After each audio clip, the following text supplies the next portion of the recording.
solar-powered plane on round-the-world flight gets stuck in China. The Solar Impulse 2, the experimental plane attempting to fly around the world without using a drop of fuel, has been grounded by the weather in China. What was supposed to be an overnight pit stop in the southwestern city of Chongqing has now stretched into a 2.5-week stay. It's an unexpected layover that is testing the patience of the pilots and more than 60 team members, just a quarter of the way along a journey that will cover some 35,000 kilometers, 21,748 miles over 5 months. You can believe that your will can influence the weather, says pilot Bertrand Picard, who comes from a long family line of explorers. But then you'll be really disappointed because it doesn't work.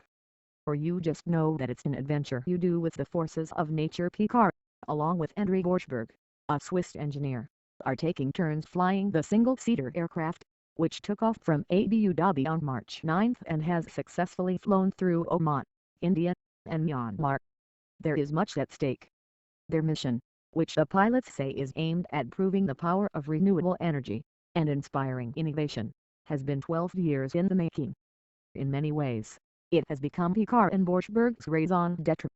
Small window for departure, but so far, the Solar Impulse 2 has been spending a lot of time on the ground. The latest setback came when a Thursday takeoff was cancelled, because the crosswinds in Nanjing, the plane's destination, were forecast to be too strong around its expected landing time. Because of its weight, at just 2,300 kilograms, about the same as a large SUV, the aircraft needs near-perfect weather conditions, including crosswinds of less than 4 knots, or about 7 kilometers an hour, in order to fly. While the team is used to waiting, they are clearly eager to move on.